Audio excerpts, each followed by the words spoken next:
মিনহাস পঞ্চায়ত নিৰ্বাচনক লৈ পুনৰ মুখ খুলিলে অসম প্ৰদেশ কংগ্ৰেছৰ সভাপতি ভূপেন বৰাই। এইবাৰ ভূপেন বৰাই পঞ্চায়ত নিৰ্বাচনক লৈ মুখ খুলি কৈছে, যদিহে ৩১ মাৰ্চৰ ভিতৰত পঞ্চায়ত নিৰ্বাচন ঘোষণা নকৰে তেনেহলে অতি শীঘ্ৰেই আমি গুৱাহাটী উচ্চতম ন্যায়ালয়ৰ দ্বাৰস্থ হম বুলি ইতিমধ্যে মন্তব্য কৰিছে ভূপেন বৰাই। পঞ্চায়ত নিৰ্বাচন যেহেতুকে অনুষ্ঠিত কৰাৰ কথা এতিয়ালৈ মুখ্যমন্ত্ৰী হিমন্ত বিশ্ব শৰ্মাই কৈ আছে, যদিও বৰ্তমানলৈ ঘোষণা কৰা নাই। আৰু তাৰ সেই সন্দৰ্ভতে ইতিমধ্যে অসম প্ৰদেশ কংগ্ৰেছৰ সভাপতি ভূপেন বৰাই উল্লেখ কৰি কৈছে, যদিহে ৩১ মাৰ্চৰ আশে পাশে পঞ্চায়ত নিৰ্বাচন ঘোষণা নকৰে তেনেহলে উচ্চতম ন্যায়ালয়ৰ দ্বাৰস্থ হম। এই মুহূৰ্তত সবিশেষ এই মুহূৰ্তত সবিশেষ লবৰ কাৰণে চেষ্টা কৰিছো। পঞ্চায়ত নিৰ্বাচনক লৈ পুনৰ মুখ খুলিলে ভূপেন বৰাই। ৩০ মাৰ্চৰ ভিতৰত পঞ্চায়ত নিৰ্বাচন ঘোষণা নকৰে তেন্তে ৪৮ ঘণ্টাৰ ভিতৰত ন্যায়ালয়ৰ কাষ চাপিব কংগ্ৰেছ। অসমৰ গ্ৰাম্য বিকাশৰ বাবে অহা পইচা এনেই পৰি আছে। প্ৰায় ১১০০ কোটি টকা এনেই পৰি আছে এতিয়া, যিটো আমি কেতিয়াও মানি লব নোৱাৰো। অমিত শ্বাহে গামোচা নোলোৱা সন্দৰ্ভত প্ৰতিক্ৰিয়া ভূপেন বৰাৰ।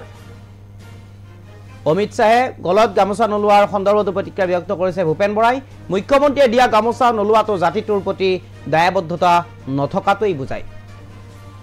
অমিত শ্বাহে অতি শীঘ্ৰেই ক্ষমা খুজিব লাগে অসমবাসীৰ ওচৰত, মুখ্যমন্ত্ৰীৰ ওচৰত।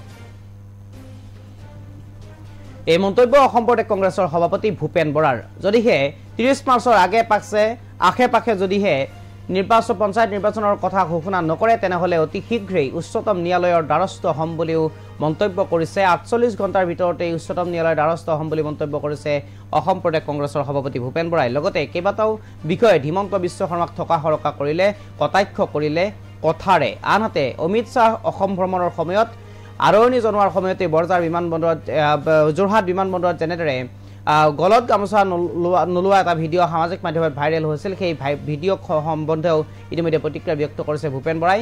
তেওঁ কৈছে, মুখ্যমন্ত্ৰীয়ে এখন ৰাজ্যৰ মুখ্যমন্ত্ৰীয়ে পিন্ধাব বিচৰা গামোচাখন যদিহে নলয় তেনেহলে সেই ৰাজ্যখনৰ জাতিটোৰ প্ৰতি দায়বদ্ধতা নথকাটোৱেই বুজায়। আছে মন্তব্য শুনাব বিচাৰিছো। সিদ্ধান্ত লৈছো যে ৩০ মাৰ্চৰ আশে পাশে যদি পঞ্চায়ত নিৰ্বাচন অসম চৰকাৰে ঘোষণা নকৰে আমি ৪৮ ঘণ্টাৰ ভিতৰত গুৱাহাটী উচ্চতম ন্যায়ালয়ৰ দ্বাৰস্থ হ'ম।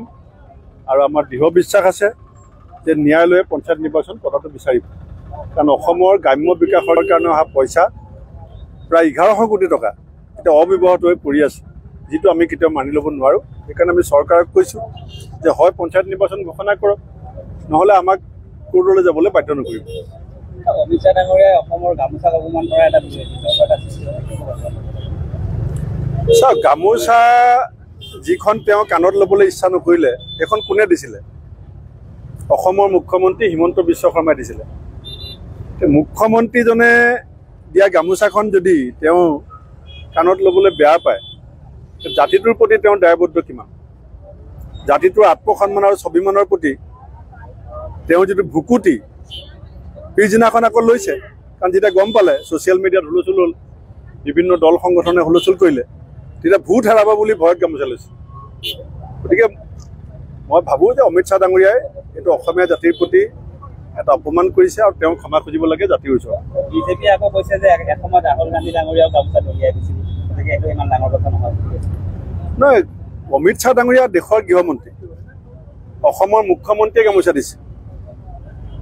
কথাটো মুখ্যমন্ত্ৰীয়ে দিয়া গামোচাখন যদি এনেকৈ অপমান কৰে, মুখ্যমন্ত্ৰীজনৰ পজিশ্যনটো কি হ'ল ৰাইজৰ আগত?